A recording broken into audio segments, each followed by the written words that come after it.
está acontecendo ainda no estado do Paraná várias reuniões, várias assembleias, né, várias situações voltadas para a nova concessão do pedágio no estado. Lembro, então, refrescando a memória, que desde novembro do ano passado não estamos sem pedágio no estado do Paraná. Essa condição se deve pelo encerramento do contrato da antiga empresa, que não foi renovado nem de forma emergencial pelo governo do estado, né? Afinal, foram milhões e milhões de reais que deixaram de ser investidos nas rodovias. Se hoje temos rodovias que até então eram pedagiadas em condições ruins, muito se deve a essas obras não feitas. Só que, durante essas reuniões, essas assembleias, essas audiências públicas que estão acontecendo, o Ministério Público do Estado do Paraná volta a chamar a atenção, portanto, dos organizadores, né, desse processo que deve vir mais adiante, de dois pontos interessantes. Sobre a conservação das vias, né, que a futura empresa deverá manter ou cuidar ou ampliar ainda mais, e também sobre os aditivos de contratos. E aí que eu chamo a atenção, porque cada vez que tem uma obra acontecendo e com essa variação do preço do dólar, com isso mexendo no preço dos produtos, principalmente em pavimentação asfáltica, sempre aparecem os aditivos de contratos, né? Ah, um aditivo de mais 500 mil, aditivo mais 1 milhão, né? E tais pontos até então não estavam sendo discutidos durante as assembleias. Tanto é que na última reunião que aconteceu, a audiência pública da Frente Parlamentar do Pedágio, o Ministério Público do Paraná trouxe esse alerta.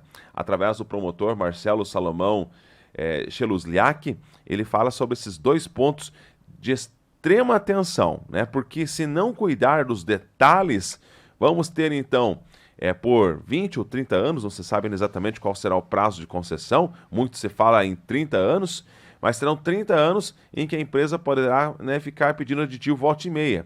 Não que isso não possa acontecer, porque a gente não sabe o que vai acontecer daqui a 30 anos. Certamente os preços serão outros, mas de que forma que esses aditivos acontecerão? Infelizmente, através desses famosos aditivos, é que muitos desvios acontecem.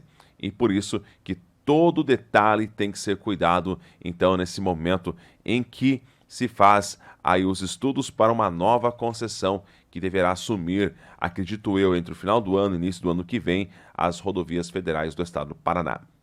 Eu gostaria de destacar somente alguns pontos, frisar alguns pontos que me parecem relevantes. Eu acho que esse aqui, e até agradecendo o convite ao Ministério Público, que nós pudéssemos participar desse debate, eu acho que este aqui é provavelmente o espaço de debate público mais amplo a respeito do tema, embora tenha havido audiências públicas, embora vários órgãos estejam atuando na questão, aqui foram realizadas várias audiências com a participação de vários órgãos e da sociedade civil.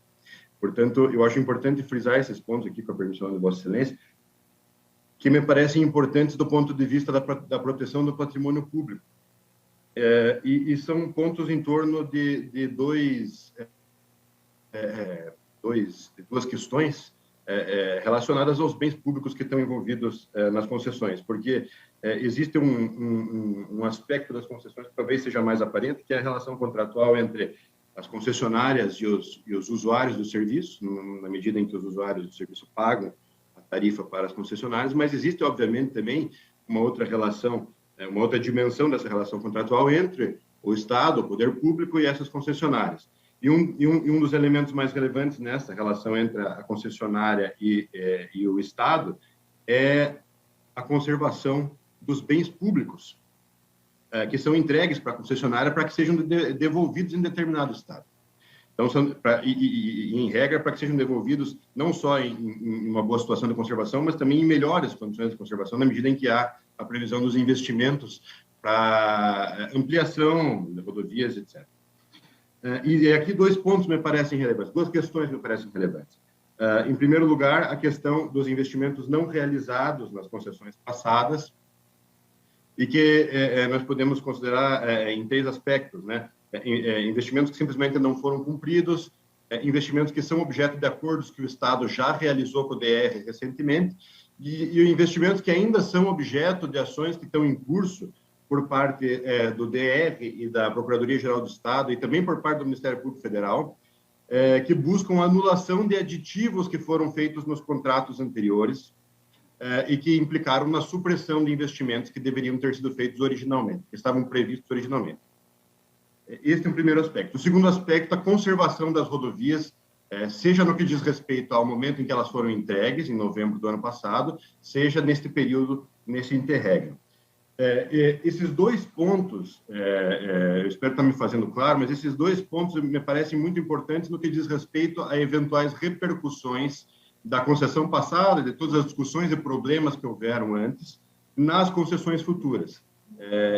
Esse é um ponto que me preocupa, que tudo isso, que todas essas discussões que ocorreram e ainda estão em curso, possam gerar problemas nessas concessões futuras. Então, eu gostaria só, então, feita essa introdução e esclarecendo sobre o que exatamente eu estou falando, eu gostaria de só frisar 4 pontos que me parecem merecem atenção e que eu gostaria de trazer, comunicá-los aí a esta frente parlamentar e a toda a sociedade civil que acompanha essa audiência, para que isso esteja assim, faça parte das discussões que estão acontecendo e que vão continuar acontecendo. Eu acho importante, em primeiro lugar, que haja uma definição clara desses processos que estão em curso.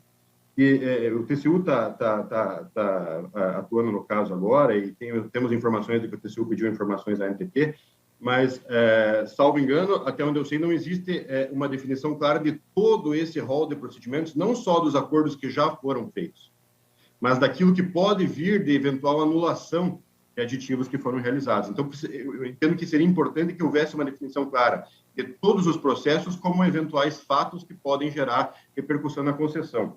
Hoje nós temos a nova lei de licitação que trata de uma maneira mais clara da questão da matriz de riscos e ela fala que a matriz de riscos deve prever quaisquer eventos que venham a causar, que venham poder afetar a concessão. Quando a gente fala aqui de eventuais obras que não foram realizadas e que podem vir a ser impostas às antigas concessionárias, nós estamos falando de eventos que podem ser caracterizados como riscos no sentido de que obras que possam hoje estar incluídas neste pacote das concessões das licitações que vão ser realizadas, possam vir a ser atribuídas às concessionárias antigas porque deixaram de ser realizadas.